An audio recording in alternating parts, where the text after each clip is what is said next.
Hello student, मैं doctor Dinesh Joshi एक बार फिर से मेरे इस यूट्यूब चैनल में आपका स्वागत करता हूँ। ध्यान दो, आज हम लोग इक्वेश लाइन की जो इक्वेशन है इसको वेक्टर में और वेक्टर को वापस कार्टेशियन में कन्वर्ट करना सीखेंगे। यानी सदिश रूप को कार्तीय रूप में और कार्तीय रूप को वापस वेक्टर में कैसे चेंज करते हैं वो हम लोग सीखेंगे। ध्यान देना, पहला क्वेश्चन मैंने ये लिया है, इस रेखा को सदिश रूप में लिखो। क्या क्वेश्चन है? To write given equation in vector form. इसको वेक्टर फॉर्म में लिखना है। तो ध्यान देना, वेक्टर फॉर्म में लाइन की इक्वेशन क्या होती है? r is equal to A plus lambda B होता है। ये आपको लाइन इक्वेशन आनी चाहिए, याद होनी चाहिए। r is equal to A plus lambda B. यानी मुझे किसी भी लाइन की इक्वेशन को अगर वेक्टर फॉर्म में लिखना है तो मुझे ए पता होना चाहिए और बी पता होना चाहिए कि ए और बी क्या है। ए और बी होने के बाद मैं उस लाइन की इक्वेशन को वेक्टर फॉर्म में बड़े आराम से लिख सकता हूं।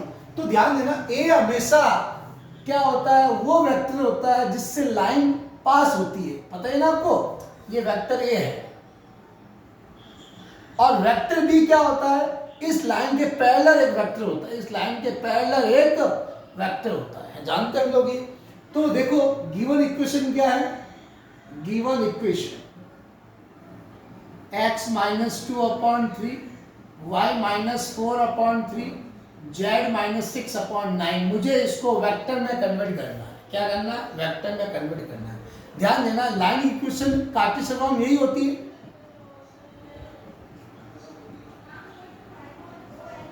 यही होता है। तो बेटा यहाँ पर जो x1, y1, z1 जो होता है वो हमेशा वेक्टर ए होता है। क्या होता है? Vector A. और अपॉन में जो ये डायरेक्शन रेशियो है ए बी सी, ये हमेशा वेक्टर बी का रोल अदा करता है। ये वेक्टर बी होता है। तो आप ही बताओ नाउ, यहां पर वेक्टर ए क्या होगा? वेक्टर ए क्या होगा? यहां पर वेक्टर ए होगा 2i कैप 4j कैप और सी, यानी x1, y1 और z1 जो होता है वो वेक्टर ए है। यानी ये हो जाएगा 2i cap plus 4j cap plus 6k cap. ये आपको वेक्टर ए मिल गया। क्लियर? अब चाहिए आपको, ये तो मिल गया वेक्टर ए, अब चाहिए वेक्टर बी। वेक्टर बी क्या होता है? जो नीचे ये लिखे हुए ए बी सी, ये डायरेक्शन रेशियो, वही वेक्टर बी होता है। यानी इसका वेक्टर बी कितना है? 3i cap 3j cap plus 9। तो वेक्टर बी क्या हो गया? 3i cap plus 3j cap plus 9k cap. ये मेरा वेक्टर बी हो गया। मुझे वेक्टर ए भी मिल गया, मुझे वेक्टर बी भी मिल गया। ए पता चल गया, बी पता चल गया। तो लाइन की इक्वेशन वेक्टर फॉर्म में क्या होती है? यही तो होती है। तो लिख देंगे we know that equation of line in vector form क्या होता है? लाइन की इक्वेशन वेक्टर फॉर्म में r इजिकल टू होता है a plus lambda B. r is equal to क्या होता है? a प्लस लैम्डा बी होता है। वैल्यू पुट कर दो। a की जगह a की वैल्यू ये आपका कितना है? 2i cap 4j cap 6k cap plus lambda और वेक्टर बी कितना है? 3i कैप 3j कैप और 9k कैप। ये आपने इस लाइन की इक्वेशन फाइंड आउट कर ली। जल्दी इसको नोट कर लीजिए। यानी किसी भी लाइन की इक्वेशन को हम बड़े आराम से वेक्टर फॉर्म में कन्वर्ट कर सकते हैं। वेक्टर फॉर्म में कन्वर्ट करने के लिए हमें ए चाहिए और बी चाहिए। ए हमेशा क्या होता है? x1, y1, z1 जो है वो ए होता है। और अपर में जो ABC लिखा हुआ है, जो डायरेक्शन रेशियो है, वो हमेशा वेक्टर बी होता है। जल्दी इसको नोट कर लो। हाँ, नेक्स्ट क्वेश्चन मैंने लिया है बेटा, इस रेखा को सदिश रूप में लिखना। वापस ऐसे ही क्वेश्चन एक और लिया मैंने प्रैक्टिस के लिए कि मुझे इस रेखा को वेक्टर फॉर्म में कन्वर्ट करना है। ठीक है? तो गिवन इक्वेशन क्या है? गिवन इक्वेशंस आर, क्या दे रखा है? x plus 1/2, y minus 2/3, z plus 4/-5। ये मुझे इक्वेशन गिवन है। मुझे चाहिए वापस वही वेक्टर फॉर्म। क्या चाहिए? वेक्टर फॉर्म, यानी a प्लस लैम्डा बी चाहिए। तो वेक्टर फॉर्म के लिए वापस मुझे a चाहिए और b चाहिए। a क्या हो गया? यहां पे देखो, now vector a vector A में से क्या होता है x1 y1 z1। देखो फॉर्मूला क्या होता है, x माइनस x1 होता है, y माइनस y1 होता है। तो यहाँ पे x1 कितना होगा, -1 क्या होगा, क्योंकि इसको अपन क्या लिखेंगे, इसको अगर लिखना चाहूँ ऐसे लिखूंगा अपॉन 2, y -2 तो लिखा हुआ ही है, और इसको भी स्टैंडर्ड फॉर्म में कन्वर्ट करूंगा तो क्या लिखूंगा, z -4/3। इस लाइन को मैं ऐसे तो लिखूंगा x -x1 y -y1 z -z1। तो अब आपको बताओ यहां से आपका a कितना होगा, ये +1 है तो minus I cap plus 2j cap लिखा x -y1 ही, इसको z -z1 लिखेंगे क्या आएगा, -4k कैप। ये आपके वेक्टर a आ गया। और वेक्टर b क्या होता है, जो अपॉन में लिखा हुआ है a b c, यही तो वेक्टर a होता है। And vector b 2i cap 3j cap और -5k कैप, ये वेक्टर b आ गया। a आ गया, b आ गया, ये लाइन की क्वेश्चन होती है तो लिख दो we know that equation of line in vector form क्या होता है, r = a + λb। a का मतलब -i cap 2j cap -4k cap plus lambda, b की जगह b की value 2i cap 3j cap -5k cap. ये बेटा आपने इस लाइन की जो इक्वेशन है, जो गिवन है, इसको भी वेक्टर फॉर्म में कन्वर्ट कर दिया। तो इस क्वेश्चन को आप लोग नोट कर लीजिए, यानी किसी भी लाइन की इक्वेशन को कार्टेशियन फॉर्म को अब वेक्टर में कन्वर्ट करना हमने बड़े आराम से आ गया।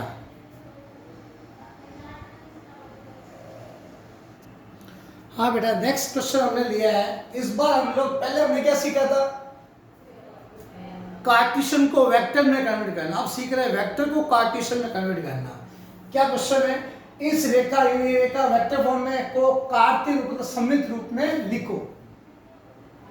दी गई रेखा का समय, गिवन इक्वेशन ऑफ लाइन क्या दे रखा है बेटा, i cap plus 2j cap plus 3k cap plus lambda 4i cap plus 5j cap plus 6k cap. इसको मुझे कन्वर्ट करना है इन कार्टेशियन फॉर्म। कार्टेशियन की बात करता हूं तो रेखा का समीकरण ये होता है, अगर मैं कार्तीय रूप की बात करता हूं तो रेखा का समीकरण ये होता है, यानी इसको मुझे इसमें कन्वर्ट करना है ना। तो ये x1 y1 z1 क्या होता है, x1 y1 और z1 ये हमेशा आपका वेक्टर a होता है। क्या होता है, वेक्टर a होता है, जानते हैं। और जो नीचे लिखे हुए हैं dr यानी डायरेक्शन रेशियो abc, ये हमेशा क्या होता है, वेक्टर b होता है, जानते हैं अपन।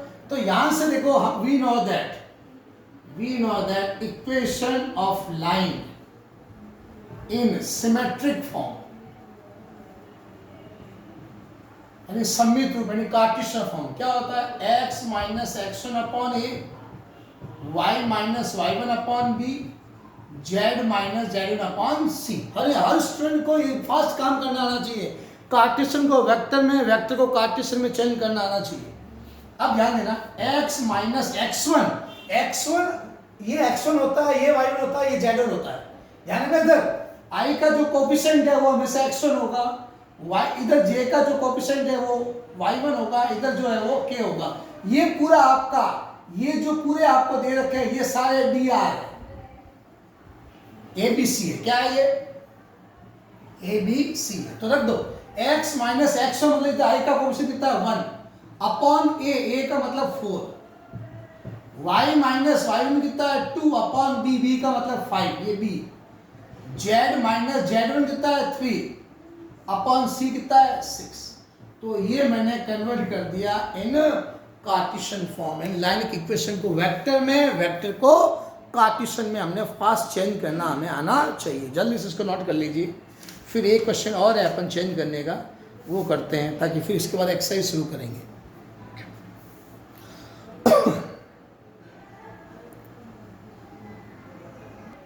हाँ, नेक्स्ट क्वेश्चन अपना ये है, इस रेखा को वही वापस सिमेट्रिक फॉर्म में चेंज करना है। Given equation of line, given equation of line क्या दे रखा है, r is equal to minus I cap plus 2j cap minus 4k cap plus lambda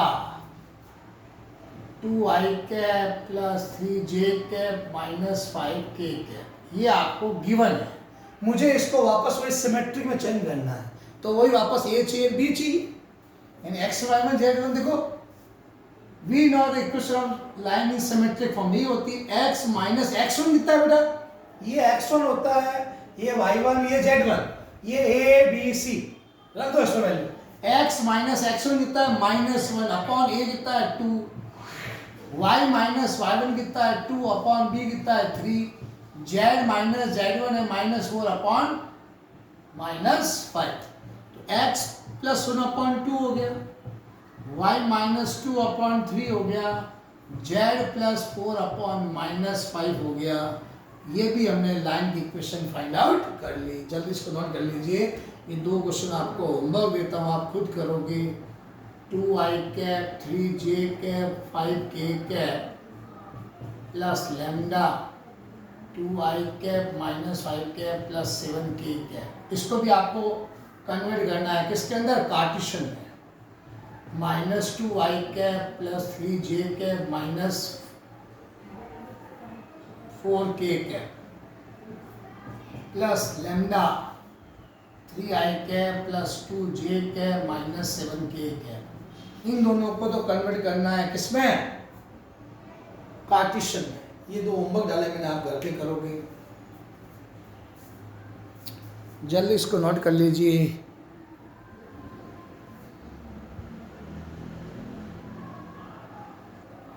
हाँ बेटा, मैं नेक्स्ट क्वेश्चन लिया आपके एक्सरसाइज 14.1 का पहला क्वेश्चन लिया है। इस बिंदु से गुजरने वाले सरल रेखा यानी स्ट्रेट लाइन की इक्वेशन निकालनी है। किन किन केसेस में निकालनी है, जब स्पर्श रेखा एक्स अक्ष के समानांतर हो, ये सॉरी रेखा एक्स अक्ष के समानांतर हो, वाई अक्ष के समानांतर और जेड अक्ष के समानांतर हो। हमें इन तीनों केसेस के अंदर लाइन की इक्वेशन, हमें इन तीनों केसेस में लाइन की इक्वेशन फाइंड आउट करनी है। ध्यान देना, पहला पार्ट लेते हैं, जब रेखा यानी लाइन किसके पहले है, एक्स अक्ष के समानांतर। पहला आपका केस ये है, when line parallel to the X axis. ध्यान देना, मैं डायग्राम बनाता हूं।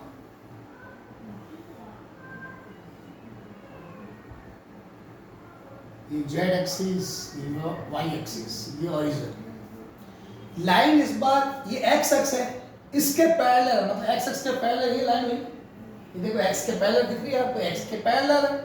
और इस बार ये लाइन किस पॉइंट से पास हो रही है, ये लाइन जा रही है, ये लाइन इस पॉइंट ए आपको दे रखा है 5, 7 और 9 से पास हो रही है। हमें इस लाइन की इक्वेशन निकालनी है। तो ध्यान देना बेटा, लाइन की इक्वेशन निकालने के लिए या तो 2 पॉइंट दिए होने चाहिए या फिर 1 पॉइंट और साथ में उसके डायरेक्शन रेशियो होने चाहिए। लाइन की इक्वेशन आप जानते हो, ये होती है y minus y1 upon B, z minus z1 upon C. हम जानते हैं, ये अप्लाई करेंगे यहाँ पे। यहाँ पर आपको x1 y1 z1 तो दे रखा है, ये x1 है, ये y1 है, z1 है। कमी है a b c, आपको नहीं पता। अगर आप इस लाइन की इक्वेशन निकालना चाहते हो तो आपको इस लाइन के डायरेक्शन रेशियो तो पता होना चाहिए, a b c। अब वो कैसे पता करेंगे, ध्यान देना, ये एक्स एक्सिस है, एक्स एक्सिस के डायरेक्शन रेशियो क्या होता है, dr 1 0 0। हम जानते हैं डायरेक्शन रेशियो क्या होता है, एक्स एक्सिस के 1 0 0, डायरेक्शन कोसाइन भी 1 0 0 होते हैं। तो अब ये लाइन इसके पैरेलल है, ये लाइन इसके पैरेलल है, समानांतर है, तो समांतर रेखाओं के डायरेक्शन रेशियो भी इक्वल होते हैं। जैसे सपोज ये एक लाइन है और इस लाइन के डायरेक्शन रेशियो जैसे मान लिया 1 2 3 है, तो इसके पैरेलल आप कितनी भी लाइंस खींचोगे, मतलब 50 लाइन खींच लो, इनफाइनाइट लाइन खींच दो, 1000 लाइन खींच दो, 1000 खींच लो, 2000 खींच लो, सबके डायरेक्शन रेशियो 1 2 3 होंगे। इसके भी 1 2 3, इसके भी 1 2 3। क्यों? क्योंकि इसके 1 2 3 है तो इसके पैरेलल जितनी भी लाइंस होती है उन सब के डायरेक्शन रेशियो सेम होते हैं। जैसे कहते हैं ना स्लोप, दो पैरेलल लाइन है, इसका स्लोप अगर m है तो इसका भी क्या होगा, m ही होगा। इसका 1/2 है स्लोप, इसका भी क्या होगा 1/2 होता है। पैरेलल लाइंस के स्लोप आपस में इक्वल होते हैं। तो इसके डायरेक्शन रेशियो 1 0 0 है, तो इसके डायरेक्शन रेशियो dr d का अनुपात भी क्या होंगे 1 0 0 होंगे। ये आपको देख लो a b c मिल गया, ये a है, ये b और ये c है। x1 y1 z1 पता है, a b c पता है, ये लाइन इक्वेशन लगा देंगे तो लिख देंगे equation of line, we know that equation of line क्या होता है बेटा, x minus x1 upon a, y minus y1 upon b, z minus z1 upon c। Value put कर दो यहाँ पे, x माइनस x1 कितना है 5 अपॉन a कितना है 1, y माइनस y1 कितना है 7, b कितना है 0, z माइनस z1 9 है, c आपका 0। ये लाइन की इक्वेशन निकल गई कार्टेशियन फॉर्म। अगर इन वेक्टर फॉर्म लिखना चाहते हो, इन वेक्टर फॉर्म अगर आप लिखना चाहते हो तो क्या लिखोगे, r ये 5 7 और 9 तो वेक्टर ये बन गया 7 i कैप 7, ये 5 i cap 7 j cap plus 9 k cap plus lambda, और ये a b c हो गया, वेक्टर b बन गया i cap plus 0 into J cap 0 into k cap. ये हमने लाइन इक्वेशन ऊपर तो कार्टेशियन फॉर्म लिख दिया, तो और हमने इसको वेक्टर में भी लिख दिया। वेक्टर में भी एक लाइन लगता है लिखने में, टीचर इंप्रेस होगा, इससे वेक्टर फॉर्म में लिखा लिख सकते हो आराम से। तो जल्दी इसको नोट कर लीजिए बेटा।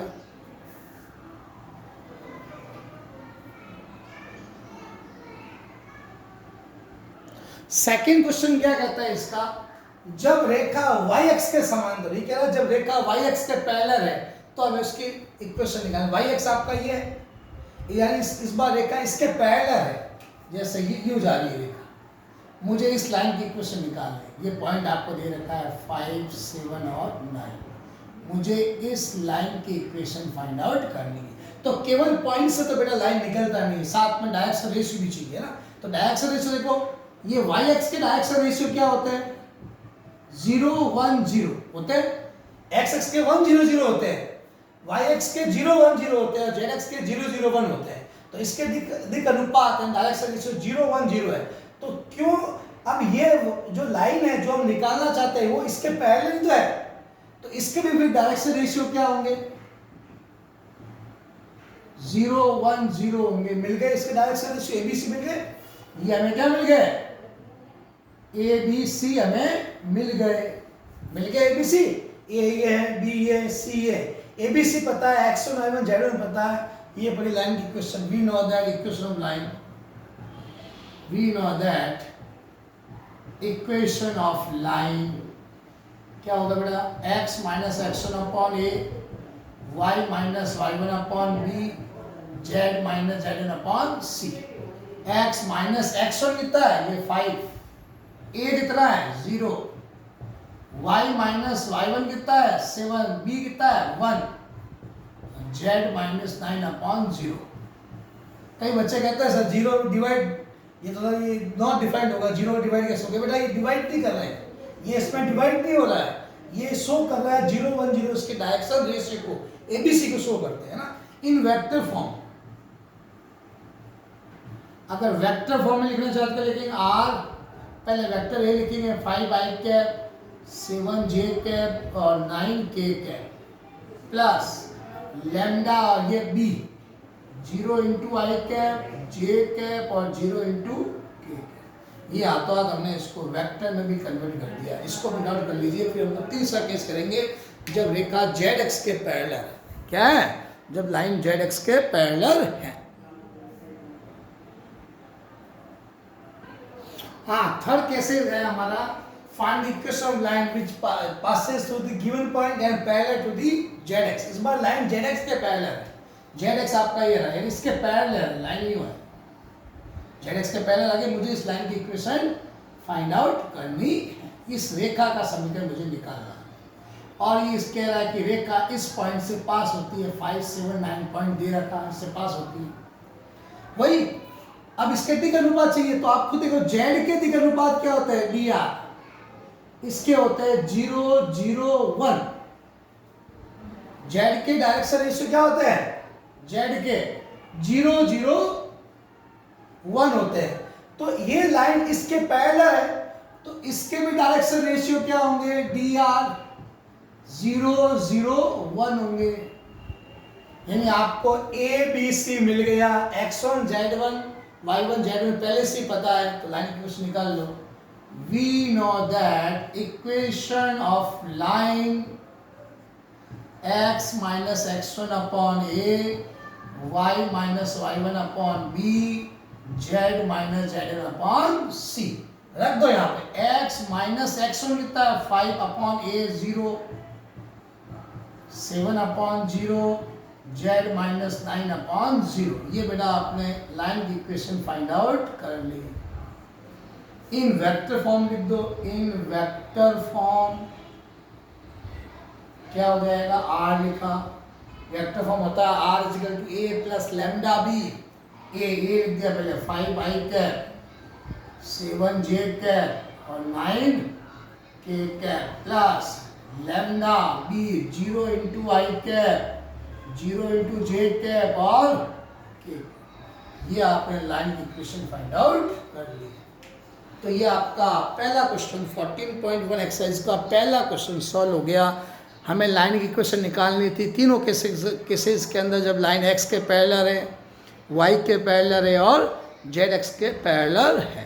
तो इसको नोट कर लीजिए, नेक्स्ट क्लास में हम आगे का काम करेंगे।